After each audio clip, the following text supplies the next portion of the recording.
Good evening, everyone. Happy Wednesday. You Evening. finally made it back. This is Man Let's Talk. I'm your host, Darren Wayne. And I'm your co-host, Robert Heron, aka Big Money. And we here tonight with our special guest, our little cousin, Yes, sir. Dr. Brian Matthews. And we're going to have some serious discussion tonight. Tonight we're going to be talking about leadership. We got our man in the street, Chuck Ray, joining us tonight. He's on there. Hey, good. No, never know. What's happening? Uh, I hope you got some good stuff for us tonight, Chuck. But we're gonna get into this. You know the kinfolk, right? The doctor, Oh Brian yeah. Matthews. Yo, Doc. Yeah. So what's going on, cousin? Yeah. What's happening? Tonight our topic is leadership. But we're gonna let him give y'all a little information about himself tonight. Because a lot of y'all don't know this young man. We've watched him grow up to become the young man that he is today. And that's why I wanted him to come join us. Because like I said, this is a family live. So I try and get as many of my people in the door as I can. Mhm. So, sir, if you would enlighten the people on who you are. Yeah, enlightenment is a very strong word. Hopefully I can live up to it. Good evening, everyone. Happy Wednesday to you. Um, I must say it's definitely an honor and a privilege to be sitting among and with family, being centered around love that we've experienced at least my entire life. So definitely good to be able to collaborate with these two, whom I've looked up to since I was a kid. And of course, the dwelling that we're in right now is very nostalgic because this is my aunt's home and a lot of fond memories here. So it's a pleasure and a privilege to be a part of the show. So just to give you a little bit of an introduction, um, as stated, my name is Brian Matthews. I grew up north of Texarkana. And so I grew up in a small community called Wilton. For those of you that are from this area and know where it is, a very small town, probably less than 500 people there. When I was growing up, grew up with a single parent that worked at the CUSA when we were kids. My brother and I have a younger brother. Um, the CUSA then became Georgia Pacific. Now it's Domtar. Graduated from Ashdown in 1997. So I turned 43 this year. I can't believe that. All right. Yes, I turned 43 this year. Graduated in 97, went to Harding University in Searcy, Arkansas. In 97, graduated in '01 and '02 with a bachelor's and a master's degree. Moved back here in '03. Began working in retail, worked in insurance for a little bit, worked in healthcare for about 7.5 years. Um, Went back to school, so I was a glutton for punishment. Was always a nerd, always, always in the books. My mom was a proponent of education, and so that virtue just kind of was ingrained, and I was indoctrinated to love school and to seek an education, and so enrolled into a doctoral program in 2010, got my doctorate in 2012, and so now I'm teaching at Texas A&M University, Texarkana, home of the Soaring and Mighty Eagles. So Right. that's a little bit about me. We'll probably get more into some other things that I've done and am doing in the community, but that's just a brief introduction. So again, good evening to everyone. Yes. Thank you, sir. Thank you very much. Reason I had him come on is we be talking about our family get-togethers, the camaraderie that we have with our families. And me and him, we was doing a little discussion. We was talking about different things.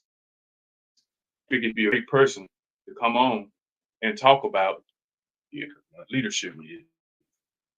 Uh, there's my 3 points that you was talking about, right? That you sent. Yeah. So one of the six platform topics that I talk about in any medium or any form such as this, one of which is leadership, another is mentorship. I also preach, also teach, also award scholarships. And so I want to make sure that I'm finding viable ways that are aligned with what I believe that I've been purposed to do, to give back to the community, and to be able to help advance and propel others, to their ordained and predestination. So one of those elements is leadership, and of course I mentioned that I'm a professor at A&M Texarkana, so I teach graduate and undergraduate courses in leadership management, organizational behavior, organizational theory, organizational dynamics. And so we talk about different configurations and different types of leadership. And the crux of leadership that I believe are essential and are paramount are social relationships and influence. And really understanding how to configure relationships, between two or more people, so you can properly influence them to generate an outcome that is not only favorable for the leader, him or herself, but then also favorable for the people that are following them. I think there is plethora of information, on leadership, on how to be a leader, the virtues of a leader, what influence is, what that looks like, the nature and the essence of influence. But ultimately it's about social relationships and influence, and then how you can generate an outcome that's favorable and mutually beneficial for all parties involved. So just wanted to start there, and we could just organically have a conversation about leadership, and we'll actually see, where this takes us. Okay. Well, like I like to discuss like as leadership as a whole. Like as people remember, like back in the day where we used to have leaders like Martin Luther King, Jesse Jackson, people like that. That when things occurred, Huh. we had someone to help guide us. You know what I'm saying? Like you saying mentoring. Like I mentor young men through the church. Right. Okay. And a lot of them, the whole thing that a lot of people say is that this person didn't have a father, the reason he the way he is, or but as we was young, we had leaders, Right. church leaders. You know what I'm saying? We had leaders at school. Has we have we fallen away from leadership? Great question. I think everyone has the potential and the capacity to be a leader, and you don't necessarily have to be in a position of leadership to be a leader. Right. So if you're a parent, if you're a mom or a dad, if you're a teacher, if you're a coach, if you're a professor, then you do have leadership capacity. Everybody leads differently. Right. Not two people have the same unique design whenever it comes to leadership, because we lead different types of people. And so again, you may have a mom who is a leader who may never be a CEO of an organization. So she may lead her children differently than a CEO would lead a group of employees. Right. Although the leadership and followership dynamic has been married to a parent-child relationship. Obviously, as a child gets older, there are some things that you will do for the child when they were younger that you won't do for them, when they're teenagers, and even when they're adults. Because at that point in time, they should be self-sufficient, they should be self-sustaining, and they should be independent, kind of interdependent, and not dependent and codependent. Right. But I think in terms of there being leaders, I think leadership in some people lies dormant, Mhm. because people may not even know that they're in positions of leadership, although they are. Mhm. So I think they may be so oblivious and so desensitized to their current role. So if you are a mom, you may not realize that, I am a leader in my own home. If I'm a dad, then I am a leader in my own home because I have a wife, I have children. Or if you're a single dad, I'd have a child or children. But I think the leaders that we are accustomed to, that type of leader is not here now. Right. Because again, we can talk candidly and frankly. My Aunt Dolly, my grandmother, my Aunt Verta, my Aunt Julia, my Uncle Pete, Yeah. my Uncle Troy, Uncle Titus, and all my other uncles. On my mom's side, those were individuals who exhibited leadership in a way where it is ingrained in us that we can properly execute and implement what we've been taught. Mhm. And it's interesting because, as I mentioned, leadership is influence. And so I'm pretty sure we found ourselves, and those that are watching have found themselves saying, well, when I was a kid, my mom taught me this. Right. Or when I was a kid, my dad taught me this. Or I learned how to spend money and how to save money and how to steward money because I watched my grandfather do this. Or because I watched my grandparents do this. So I developed a work ethic because I saw my mom go to work. I saw my grandfather go to work. I saw him or her come home and, after they worked a long day, and they still maintain the house and they still fix food and we never went hungry, like all of those things. And so you're able to recount and recall all of those things, and now you find yourself replicating what you've been exposed to. Well, guess what, those individuals were leaders, because at the crux of leadership is influence. So they impacted you, they influenced you to the point where you develop those practices through, it's almost like muscle memory. Like you saw it done repeatedly so much that just became a part of who you are. Right. And so I think if we can maybe encourage more of a cognizant awareness of who an individual is in a certain position, and understand the type of influence and impact that they do have in those spheres of influences, then I think we can actually restore the type of leaders that we were accustomed to when Right. we were younger. Okay. And like you said, a lot of people have leadership buried in them. Mhm. But see, and a lot of them don't want to be pushed to the forefront. Right. Mm. Right. You see, they don't want to be in front. They don't want to be the one that's the face. Of course. Yeah, like me. Yeah. I'll put in the work, but I I'm not comfortable out front. Like this platform here, it was scary. But now I'm just kind of, I'm good to go. Yeah. And it's But I like, did have some nerves, and just I think sometimes still if you're got scared to that try hard time things, with it. just try it. Hey, and your mom. Hey, Mom, how you doing? Good to see you. Hey, Miss Stephanie. Stephanie's here too. Oh, Misha Heron is too. Hello, Miss Misha Heron, Miss Stephanie over there on that end. Mm. See, that's Stephanie Murphy. So that's Mhm. Miss Murphy from Ashland. Yeah, it's her. Yeah. So speaking of Ashland, so Miss Murphy's classmate, I'm sorry, her daughter, Nikki, is my classmate. Classmate. Really? Okay. Yeah, small world. Small world. Yeah. For those that are new, we are here with our youngest cousin. Well, he ain't the youngest. He's a young man now. I ain't gonna tell you. One of the youngest. Yeah, one of the youngest. I remember when he was big. Grown up. I was and there when he become was a man of power. And Absolutely. we talk about his ascend into religious realm. Okay. And as a leader, are you planning on having your own church, or do you want to just go on as you go? Yeah. See, that's my thing. I don't want to, like I say, be out front. Right. I like to work from, work in the background, Right. Mhm. and then I'm like the pinch hitter. Right. When you need me to come in and You knock come it- on through. knock it over the And fence. you do. And you do. Yeah. I've seen Right. you do it at church. So, I'll do that. Right? Because being a pastor is hard. That's hard work. That is, and being a leader is hard work. True. Because you always gonna have someone that don't want to follow. You know what I'm saying? Mm. Right. Somebody always gonna bring their own baggage, Of course. and they think they're a better leader than you are. Yeah, and that's a great point. I tell my students, recursively, that whenever you're leading, you're leading and you're managing personalities. Mhm. You're leading and you're managing perspectives. You're leading and you're managing narratives and insights and philosophies and ideologies that had already been established and instituted before they even met you.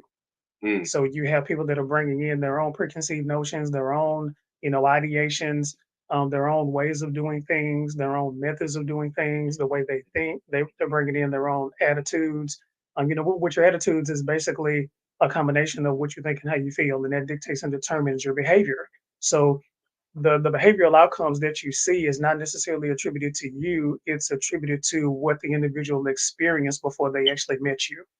And so trying to, figure out how to properly impact and influence and kind of engender and lead those individuals, it's incumbent upon a leader to cultivate those relationships. So Mhm. you actually know what triggers certain behaviors. You know what guides certain thoughts. You know what may preclude someone from doing certain things. You know what may attribute to one's inability to do something. Mhm. You know where they have the willingness to do it, but they are unable to do it. They don't have the acumen. They don't have the training. They don't have the expertise. You know, but they have the desire. They're motivated to do it, but they just don't have the ability to the capacity to do it. And then you have other people that do have the capacity to do it. They have the expertise. They've been equipped. They've been trained. They've been properly taught. They've been properly instructed. But they're just unwilling to do it. They have no drive. They're pedestrian. They're lazy. They're not self motivated. Right. At all. They're just kind of existential. They just kind of flow. And they need someone that's more rigid, task oriented. That's more like a helicopter parent. So again, we talked about that relationship between a parent and a child, right? And then you do have those individuals that not only are they unable, but they're also unwilling. Not only do they not have the capacity to do it, or they're not trained to do it, or they don't have the expertise or the skill set to do it, but they're also unwilling to learn how to do it. Right. So you also have to lead those people, and then you have those commensurate, those ideal um, employees or followers that are both willing and able. These are individuals you can just delegate responsibility to, And they go do it. and they just go do it. You can trust that they're going to perform with a spirit of excellence, and what they do is going to be integrous, is going to be of high quality, is going to be meticulous, is going to be organized, is going to be prompt. These are individuals that you can actually entrust with information that you wouldn't trust someone else with. And so again, it's just a wide spectrum and an array of people that, one leader, will have to lead, and you have to learn how to be, ambidextrous, have to learn how to be agile. To your question, regarding having a church, I've been asked that question multiple times. If the opportunity presents itself, I definitely won't object, to having my own church, because obviously being a pastor is different from being a preacher, because you have some preachers that are not pastors. Right. But then you also have pastors that are preachers. Right. And so, being in a pastoral position is the equivalent of being in a leadership position, because you're leading a flock of people. So if the opportunity presented itself, then I would definitely take on that challenge for sure. Okay. We on with the Dr. Brian Matthews. Bless your brother. Absolutely. And if you have any questions, you can call us. The numbers at the bottom of the screen, or you can call 903 5, 5, 9 9, 0800. 0. There it is. If you have any question, or you just like to speak with the young man that we have here today, Murphy says speak. turn that Hey, Douglas. Doug, Derek. uh, Nikki Graves. I think that's her daughter. Stephanie's daughter that you yeah, you say with the classmate. Yeah, she said Nikki Graves. Yeah. Now, is that Derek from Ashdown? No, this Okay. is Derek from Wendy's. Oh, okay. It's like, that's definitely Wendy's. Okay. Derek from Wendy's, almost like Jay from State Farm. Bringing our man from the street. Mr. Chuck, do you have anything? Hey, I was trying to Google some of the big words that he. Y'all didn't hear me? Yeah. We heard you. Can y'all hear me? Yeah, Yes. can you hear us? I said I can hear y'all. I said I'm still sitting here. I'm on my Google right now because I'm trying to Google some of them words that he said a while ago. Hey, you got a little formal education too. Yeah. Hey, but Yeah, but some of the words some of the words that he was saying that just a minute ago, I ain't got them yet. Oh. I'm still working on them. Okay, wait. This is actually an educational show. That's what I'm talking about. Yeah, I appreciate it. We do our comedy and stuff, and I wanted to actually bring someone in that Right. help us get a little knowledge on some stuff. Exactly. People have been asking me about, you know what I'm saying? Right. And they like on here your scholarships. Yeah. How Yeah. are your scholarships? Do you say you have to determine the person? Do they send you like essays or applications? you say, I'm gonna give you this person a scholarship? Yeah, great question. Whenever I was in high school, and again, shout out to Ms. Murphy for for tuning in. Mhm. Nikki and I and the rest of my classmates, we had some outstanding teachers. Teachers now that are still memorable. Some who have passed away, others who are still living. Mhm. And so one of the things I wanted to do whenever I was in a position to actually give back monetarily and then also educationally, was to do that through the instrument of scholarships. And so a couple of years ago, I created the Dr. Brian L. Matthews Academic Initiative and Merit, or the AIM Scholarship, for any Ashdown High School senior who was going to college. So they get a $500 scholarship, $250 every Right. semester. Yeah. Okay. And so the Ashdown High School district, they actually have a scholarship committee, and I created the scholarship, stipulations. And, Committee. yeah, and so I basically just send it to them.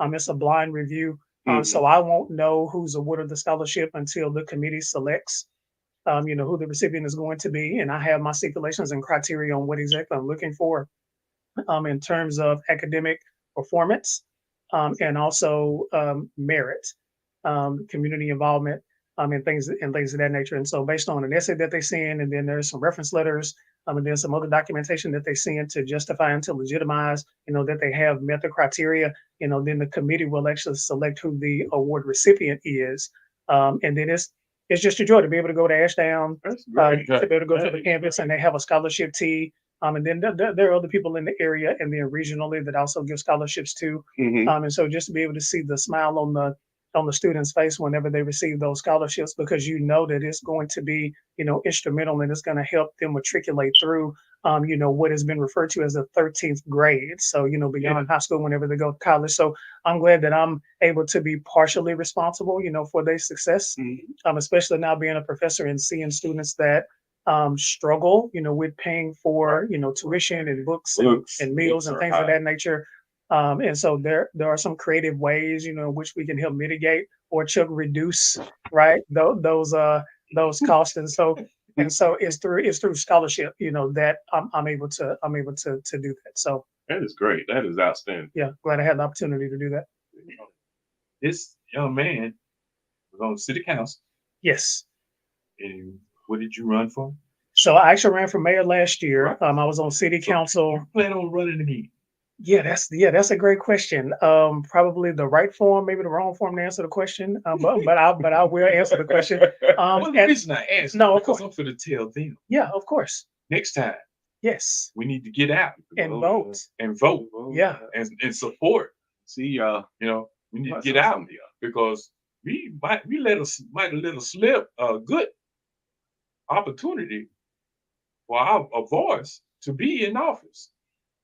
yeah. So so to your point, I Great think you so much voice. for bringing that up. Served on city council from 2012 to 2017, so 5 years collectively. Lived in the Spring Lake Park area.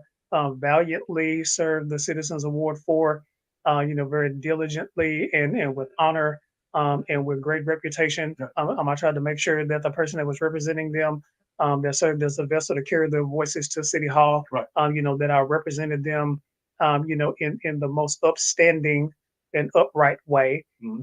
And then beyond the Citizens Award for, the Texarkana populace, trying my best to make decisions that were, beneficial, and advantageous to the entire city. And so whenever I decided to run for mayor, it was an aspiration of mine when I initially ran for city council. The Lord blessed me where I ran unopposed 3 times. Mhm. So I didn't have an opponent.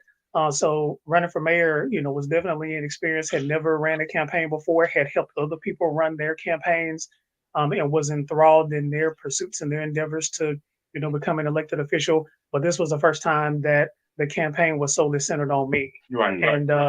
And so one of the things I wanted to do is that I wanted to make sure that as mayor, that I represented all constituencies, Right. because our city is comprised of 6 wards. Mhm. So from Ward 1 being the most south part of town to Ward 6 being the most north part of town, and every place in between and beyond. And so, our campaign started north of town, and then we migrated our way south of town, and we actually came into this neighborhood and we were talking to people and we were, listening to them, and we had an open ear and we wanted to listen to their concerns, because if I was going to be if I was going to be in that position, if I was going to be a leader, as we talked about earlier, then you lead different types of people, and so you can compartmentalize constituency, but you can't alienate or isolate or kind of excommunicate, people that people that people that you serve. I'm sorry, Chuck, ostracize or separate yourself from, right? Yes, sir. Um, so I had a love for people. I have an affinity for people. I think we have some brilliant, intelligent, very kind-hearted, generous, benevolent people here in Texarkana. And I just wanted to be the one to serve and embody their voices. So to answer your question, do I think I'm going to run? I haven't made the decision yet.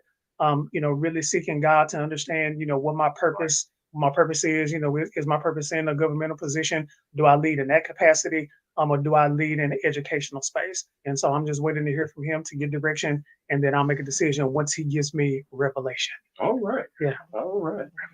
Revelation. Revelation. If my tongue move that fast, boy, I go back to Listen. rapping. Listen. It was smooth. I mean, the flow was just move. Yes, sir. Man. Professional. For those that are late coming in, we are here with Dr. Brian Matthews on our Wednesday night chat, and we are discussing leadership. If you have any questions, you can call us at 903-559-0800. This is Man Let's Talk. Let's talk. Mr. Ricky Smiley, glad you're watching us tonight. Appreciate it. We made up, me and Rick. Y'all made up. We made up. He said he's going to check us out. Man, hey, I've been nervous all day by tonight because I wanted to talk to you, on a level. You had sent me, you said, no, it's this. Yeah. Yeah. And we do get a little rowdy around this place. You know what I'm saying? Yeah. Because we just two old country boys. Mm. And you know how old folks, when they get old, Right. You know how Bernice will. Yes. She did. Yes, I did. Yes, I still remember Yeah. how she was. Yes. We all. Yes, sir. So you have to excuse us, because we come from a long line of you gonna get it. We're gonna Right. put it to you straight. Absolutely. And you Unapologetic. understand, or you gonna get the Yes. Absolutely. Brian, I think you know Sharon Hankins, though. I do know Yeah. Sharon. Hey, Sharon, how you doing? John, Yeah, really. Hey, Carnicia. Yeah.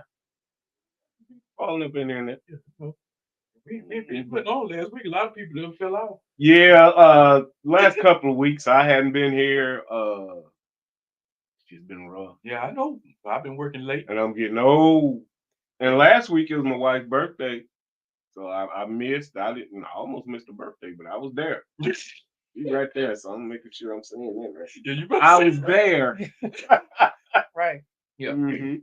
So, leadership. Yeah. All right. I hate it. Okay. Like, if we was talking about the leaders, you said we don't have the leaders that we used to have. So, like, I know it's hard for teachers. You used to look up to your teachers, Mm-hmm. but it's hard for teachers now Right. to be leaders because they got to be security guards, got to be babysitters, and they got to teach. It's hard to pick one. You know what I'm saying? Because, like, I remember my teacher, Chico Ivy. We used to call him Chief. He used to beat us down with that paddle. But when you got to his class, you knew what your job was. Right. You're gonna come in, sit down. I'm gonna teach you Texas history. He said, I'm trying to better you because he was actually the coach at Dunbar when Dunbar was an all-black school. Mm. And a lot of people don't talk about how many games they won at Dunbar when they was an all-black school. So he became the Texas history teacher at Pine Street. And he knew Charles, Ray, and most definitely knew my mom because every time I got in trouble, he said, "You want me to call Miss Matthews?" Mhm. And I'd be like, "Nah, I'm good. You don't need to call my mama because I know what she coming up here with." You What know, was his name? Chico Ira. Chico. Well, I went to Westland. Then you went to Westland. You know, you can go over to Crime Street University. Not Crime Street. Not Crime I Street. went to school with the rich kid. Yeah.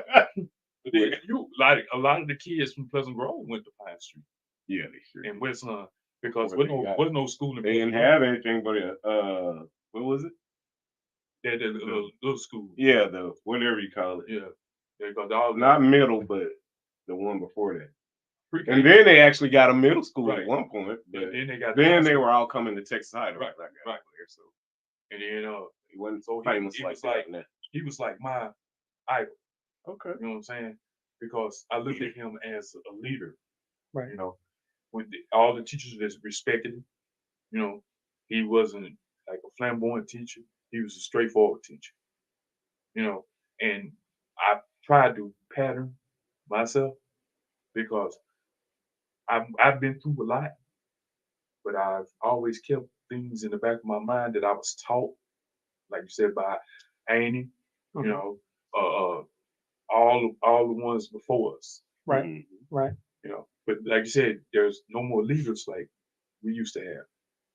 Because I watched a lot of stuff on the internet, and you got grandma twerking on TikTok, and she's 65 years old. You know, Mhm. so who do our younger generation look to besides the rappers and the, that's who they leaders are now? You know, when did we fall? When did the culture fall off?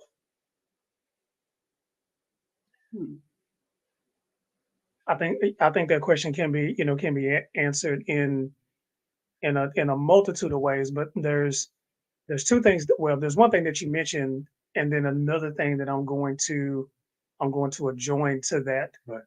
I think what's missing that help dictate and determine not only what we did, but then what we didn't do was a level of respect. Right. I think there was a level of respect. I know you had referenced earlier that my mom is watching. When we grew up in Wilton, we lived by my grandparents. Right. And down the street, there was people that were like family. Mm-hmm. Around the corner, there were people that were Right, like family. right. Across the railroad tracks, there was family. Right. True. So pretty much everywhere you went, you were required to show respect. Respect. That's That's what I'm looking for. right, and there was a adequate degree of consistency. So whatever we were taught at home, we knew whenever we went to when we went to our grandparents' house, we were to adhere to those same rules and regulations. Right. When we went across the street, the neighbor knew what was expected of us. Right. So if we encroached, if we violated, With you that, know, any right, rule, right. then not only did we get in trouble there, but we got in trouble when we got Mhm. that's what we were discussing one night. The village. right. Right. We grew And up it's about, like you said, it starts at home. I remember one time I went to visit my grandmother, and so did a couple of other of my cousins. Yeah. Well, when we finished eating, we were out playing. She called us in to eat. We ate lunch. We got up. I scraped out my plate, put it in the sink. My cousins got up, ran outside, and never looked back. Right. And I remember hearing my grandma say, "Now he has manners." Mhm. And it wasn't. That's just what I did. I knew to do that. Right. Now, why them other two didn't do it? because it wasn't Yeah, instilled. it was something, Like But you said, like we was the same way in Wilton. Mhm. You know, because we was at Right. Annie's house. Right. You know, but we knew the neighbors Mhm. cross the street. Mhm. We go to their house, or we go up the street, round the curve, Mhm. like you said. We it's the same rule. Right. When you go over to your brother house, it's the same rule. Right. Mhm. Right. You go over Verta house, it's the same rule. Right. And like I said, now it's about respect. Don't have a lot of that. Man. You know, I hear little boys walk past. I like to sit outside, They walk past my house every day, cussing up a storm till they see me. Some calm it down, some just, you give me one of them, and it's just, and you, ugh, that just bothers me because I see these kids and I know where they're getting it from. Because some of them I know the parents. You know what I'm saying? And it's just I don't know what to do about that part. What and what's unfortunate and what's detrimental and Chuck injurious is even when you talk about even when you talk about leadership, that's my cousin. Like I gotta help him out. Yeah, yeah. Even when you tie all of this back into leadership, hmm um, you can either lead metaphorically, you can lead people up a mountain, or you can lead them off a cliff. There you go. There you go. But either way, either outcome, you still influenced Right. those people. Either you influenced them, you motivated them, you encouraged them to be inconvenienced, develop stamina, exert energy to go up a mountain because there is some type of a reward at the end, whether it's just this need for achievement, whether it's something that is going to advance them forward beyond that point, whatever the case may be, or you can lead someone off a cliff. So you're still influencing them either way. Right. And I think whenever you have, parents who are leaders in the home, who are influencing their children to be disrespectful to other authority figures, there is no level of respect. So I'm leading you, I'm guiding you, I'm encouraging you to be disrespectful. Right. So whenever you violate rules at school, then you call me, and then I'm going to talk to the teacher.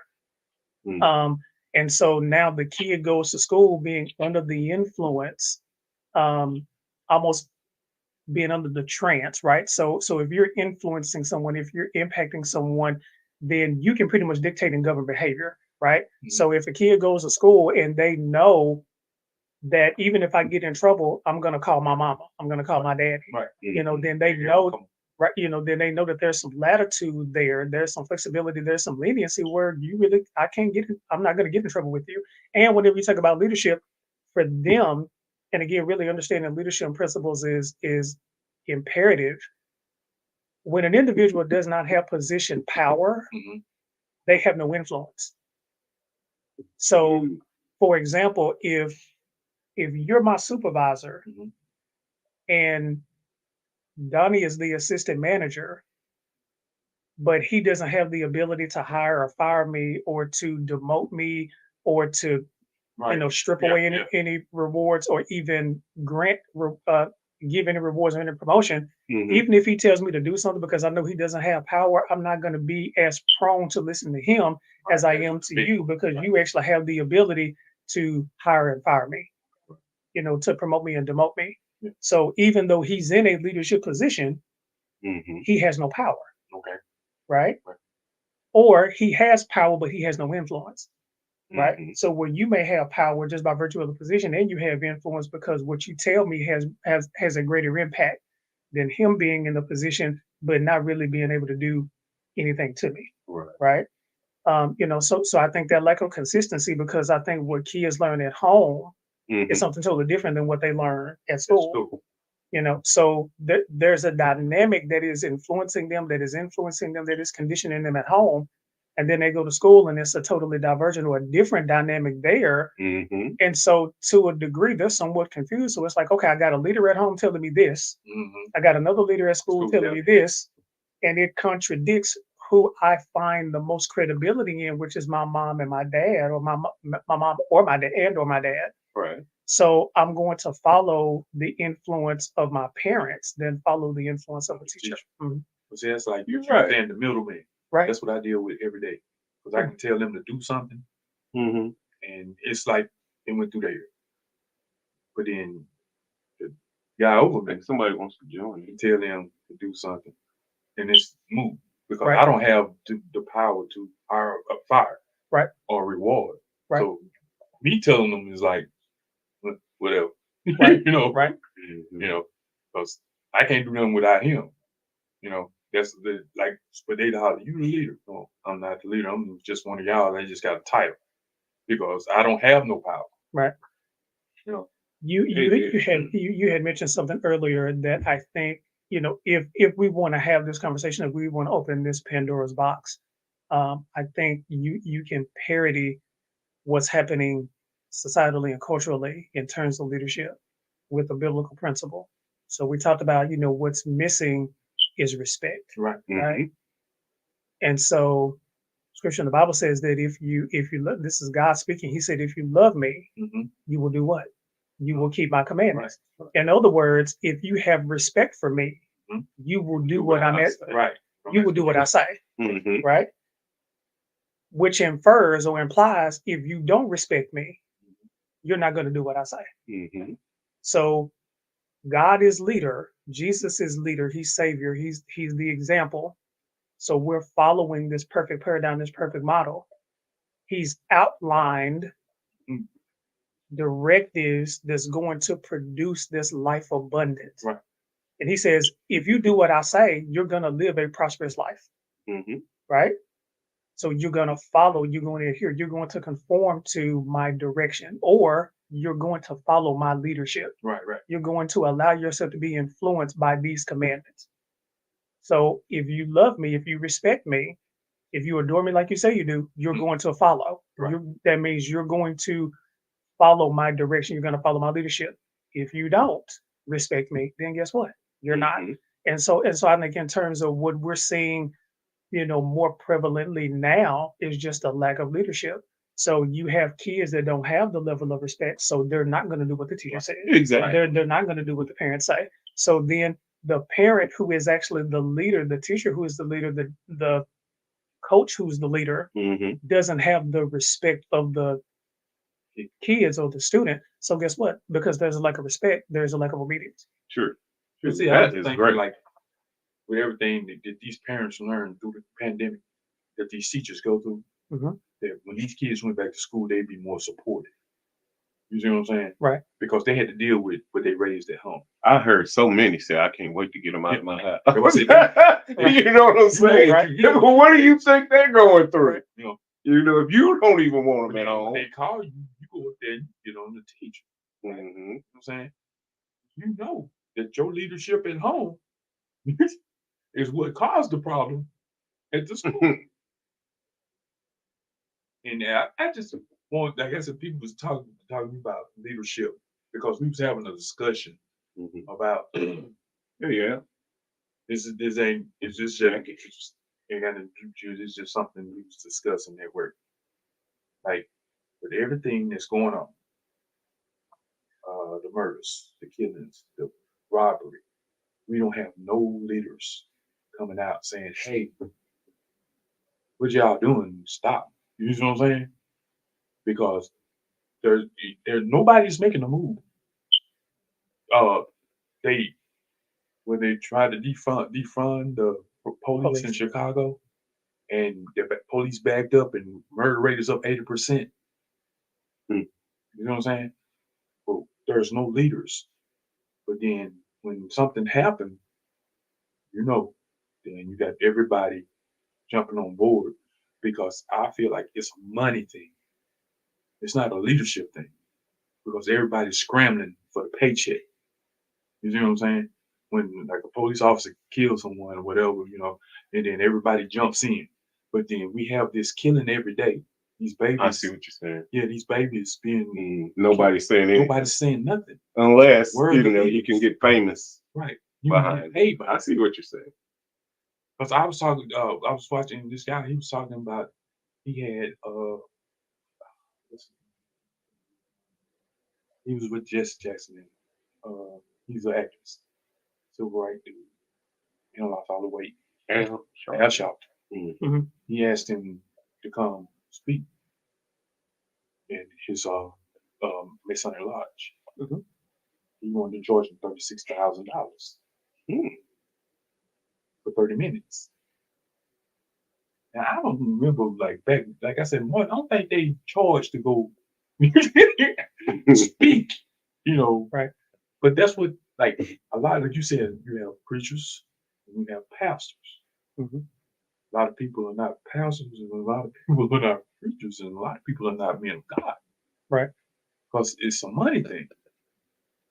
They get out in front of it when there's some money involved. You got churches and communities that don't do nothing for the community, but they get tied. And I think one of the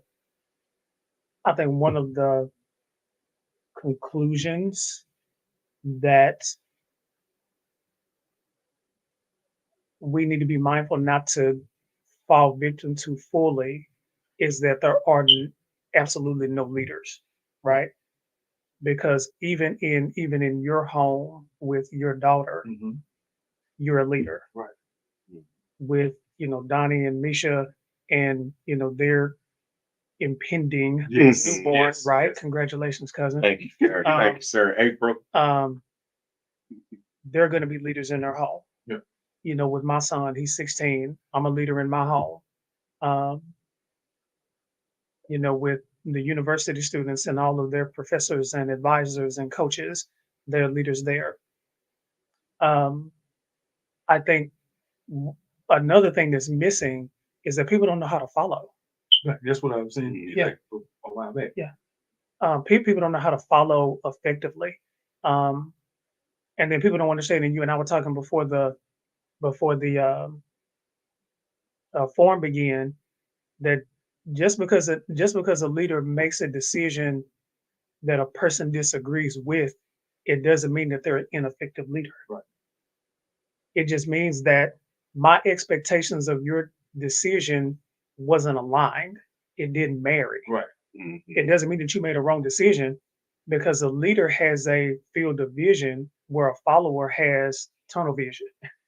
I see. So there may be variables that I haven't even accounted for, and I'm using what is called bounded rationale, Right. which means that my ability to ascertain and to develop a perception about a situation is limited based on what I know.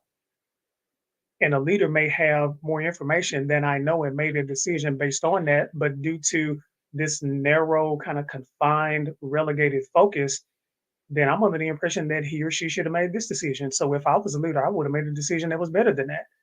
Or Right. or if I was him or her, Yeah. I wouldn't have promoted him or her. Right. Right. Or I wouldn't have made this decision to spend X amount of dollars. When the leader has more of an aerial view to say, well, we actually have more money that you were even aware of, and this is why we made that decision, or due to what we foresee, what we forecast, or whatever the case may be. So I think in terms of leadership and followership, you just have some people that don't know how to be leaders, and there's not a lot of literature on how to be followers. Tons of literature, tons of books, tons of presentations, tons of podcasts on how to be leaders. Right. The virtuosity of a leader, the characteristics of a leader. This is how you influence people. This is how you effectively lead. This is how you effectively communicate. This is how you cultivate relationships. All of those things. But there are not a plethora or a consortium of presentations and forms and mediums on how to be followers. That's a good point. I think we've had a good discussion tonight. Absolutely. Yeah, absolutely. Absolutely. Yeah. Hey, and Not a lot. I was here. It's great. I was great- here tonight, great y'all. fellowship. Yeah. Yeah.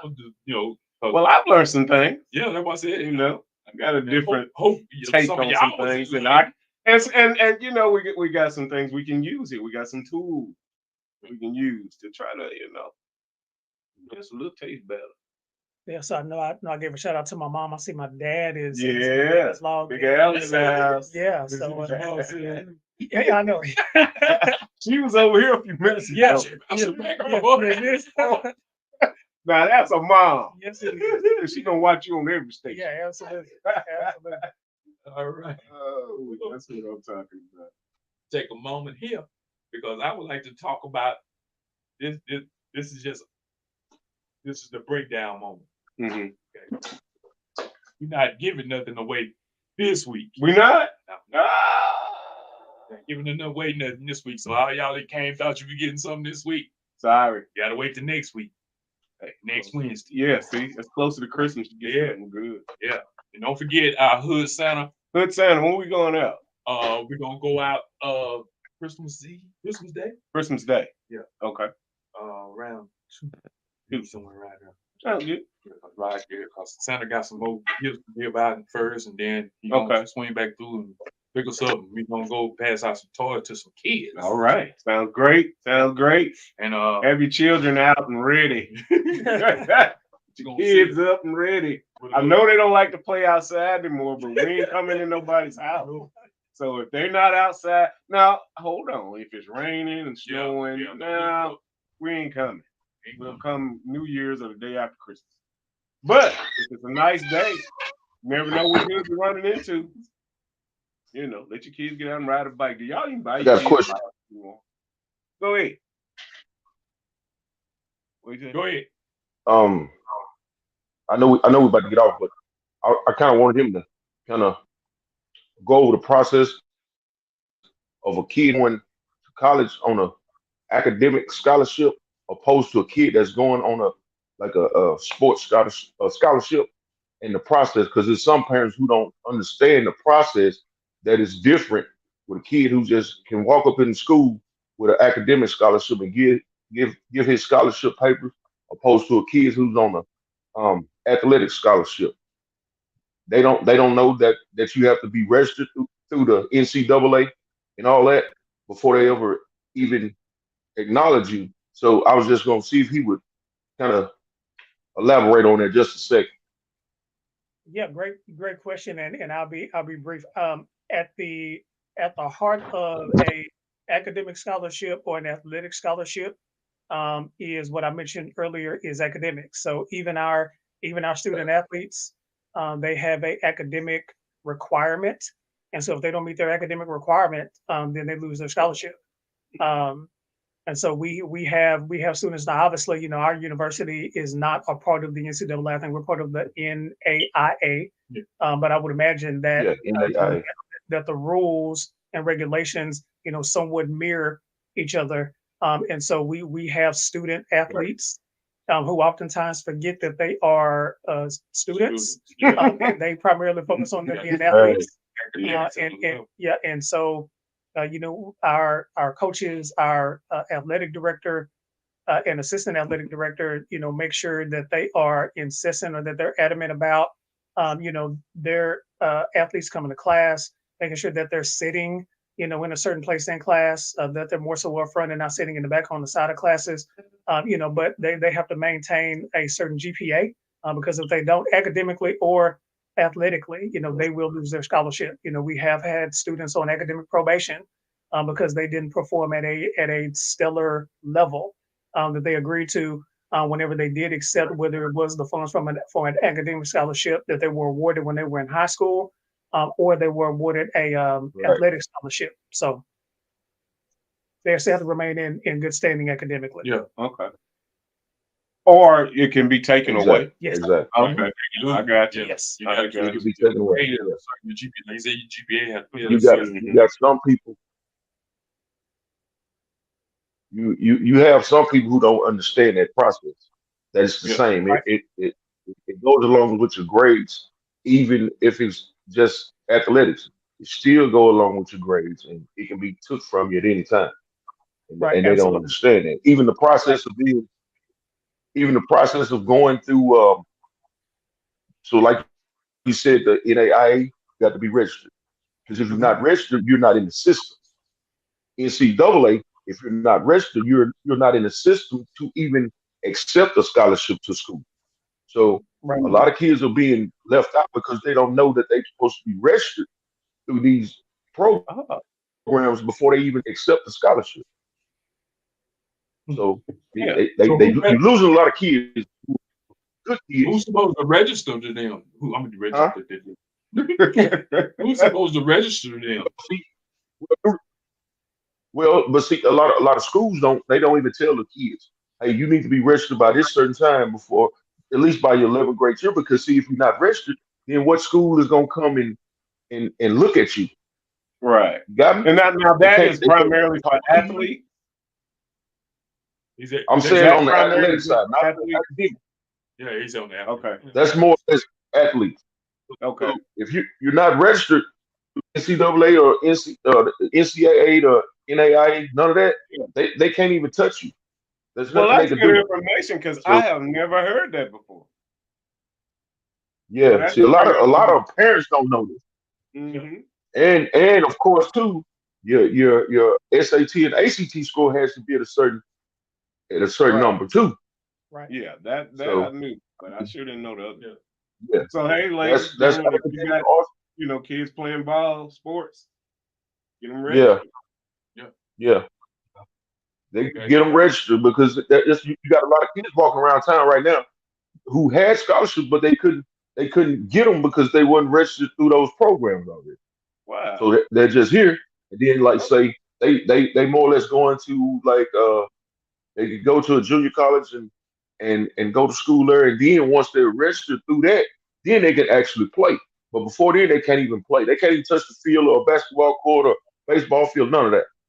Hmm. So that was just something that that I thought about, and I figured he could explain it a whole lot better than I could. Right.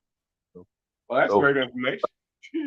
yeah, Great information. I know. I had no idea. When Yeah, you just be good and you you in. You know. epidemic. I know what no, you no, it's a process. Hey, get those Yeah, kids it's a registered. process through the whole thing. Get those kids registered in all those programs. Go to ninja school. Interesting. Yeah. So, Show it I to mean, you. my like the reason I say it because my daughter right now she's going through a process. Right, she has to sit on the laptop and watch film for the Yeah. USA volleyball before she can actually step on the court to even play. Hmm. And it's just film. But Yeah. once she do the film, she send it in saying that she finished all the film. Then they'll send her a deal back confirmation saying, okay, you cleared to play because she play on a travel volleyball team.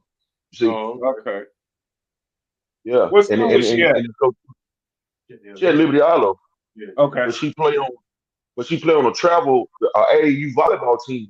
Okay, I got And you have to go through USA deal that they have to be confirmed that they went through all the they followed all the rules and did everything they're supposed to do before they can even touch the court. So Okay. so a lot of kids don't know this, and it's killing a lot of our kids who are not being able to go to school if they're not paying for it out of pocket because they're not in the portal to be registered in to even accept the scholarship to play, even if it's a junior college. If you're not Okay. registered, you can't play. All right, we got you. I hope y'all heard that and pass it on. Well, we got 2 minutes. 2 minutes. Well, with these 2 minutes, I'd just like to say, y'all say a prayer for my man, Fred Washington. He buried his mom today.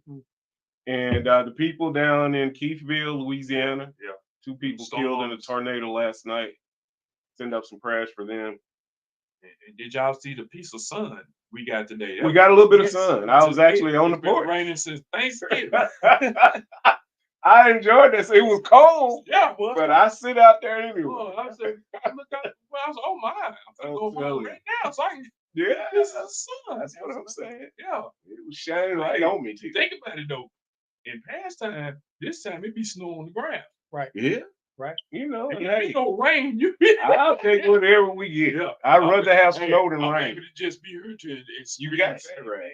on this side of the dirt. Yeah, Because somebody didn't wake up this morning Right. Mm-hmm. and said, That's true. I thank the Lord every day for allowing to see it. These aches and pains and this voice, I don't care. I'm just happy to Amen. be and I'm happy to have this young man with us tonight. Absolutely, Yes, sir. absolutely. Yes, sir. It has definitely been my pleasure. I've been doing. I was there when he was born. Yes, it was. What I'm talking about. We used to chase him. Been knowing him a long time. Fishing for what you call them? Those Crawfish. Yeah, that's called this is the deal. Yeah, In the ditch. yeah. Well, then get Andy Baker. You don't know how many times. You don't know how many times I've been hollered at. Yeah. Because I'll ask for some. Go ahead. And get me a little. Guess what? They done ate all that up. I go back in. Yeah, just- Hey, can I have another slice of that bologna? Nah, I don't. I'm gonna leave it right there. Yes, sir. Why don't you go down there and get them some love? Yes, sir. You gonna channel her very well. We grew up, man. We grew up here with the best Good people, times, man, in our Yeah, lives, yeah, man. I absolutely. hope that we able to leave something behind for y'all. Absolutely. You know, so that one day y'all sitting around, y'all can say, "Remember Donnie and Wayne, Yeah, Terry, y'all, yeah, Biggie, man. Yeah. you know." That's like every day, me and your brother talking about everybody down there. We got their voices and their Right. mannerisms all day. Yes, It's like sir. they still alive. Yeah, right. And you know, that's how you keep them alive. You know what I'm saying? Keep their memories alive. Memories Tell alive. people how they talk. I can't wait to tell my kid about Yeah. it. Say, hey, I'm telling you, I got some stories to tell. But that's how we keep them alive, people. Keep your people alive. Tell the stories, especially this time of year. Yes. Get all the family together. Tell a few stories. Tell a Let few the young ones know. You know, especially Stephanie about cousin LJ. He went fishing and he lost his teeth, and the fish come up and smiled at him with his teeth in his mouth. Yeah. See, stories like that is what you should tell your children. Yes, sir. Or the time the snake chased us down the railroad track because somebody threw a rock at it. And it wasn't bothering us. Remember, we was going to, we used to walk down the track to go to Ashdown. And it was a snake on the track. I don't know if it was Terry or Doug Ray. When we walked over the snake, we didn't even see the snake. Oh. And then he made the sound, and somebody turned around and saw him and threw it, and he chased us. I think don't it was a remember blue that. racer. May have been. I know going across the track to Aunt Julia's And Julie's house, house, yeah. there was Todd said that there was either Corch Whip or Blue Racer, Sting Racer or something. But from that day on, every time I went over there to visit, if I didn't go around, I ran like hell all the way through the week. I'd come up all the way down to the end of the track. So we walk off. I don't see that trail no more. Right. Ain't doing that. Right. Well, we thank everyone for joining us tonight. Yes, Thank indeed. you so much. Appreciate it. And like I said, we was here with our little cousin. Will we be here next week? Yes, we got. Okay. That'll be Christmas. That's before. Yeah. Yeah. Okay. Yeah, but We'll be here next week. Yeah. And Friday is my birthday. Yep. $HearonRD. We need big money for big. Send it. Dimes, nickels. Yeah. Big money for I got a big baby coming. right. Baby. Can you believe it? A baby. But sometimes I sign up for week. Oh, I'm telling you. Y'all won't sign up for that? That's Similac. Whatever I And get. it for me. Ain't nobody. Might you just buy me a cow, My put it out in baby the had a backyard. special kind. It was in a can called $45 a can. Yeah. Well, I've been telling my wife daily that ain't nothing gonna be wrong with this child. Ain't gonna be allergic to nothing. You eat it, you come out with teeth. So you can skip the formula. It was a baby on your back. Oh, with 2 teeth in his mouth. Mm. 2 in his gum. He had 2 teeth coming out his gum. I'm telling you. He got the Benjamin Button. I want to shout out. I see Ambassador Jimothy. Timothy, yes. Jimothy watching. So thank you so much for tuning in, brother. Good seeing you. Yeah, that's we grew up with. Well, we grew up with let's it. get next song. Yeah. So we're gonna say good night with my friend to the end. Till we see y'all again. Mm-hmm. This is Man Let's Talk. Let's talk. See y'all next week. Ricky Smiley, we appreciate you, brother.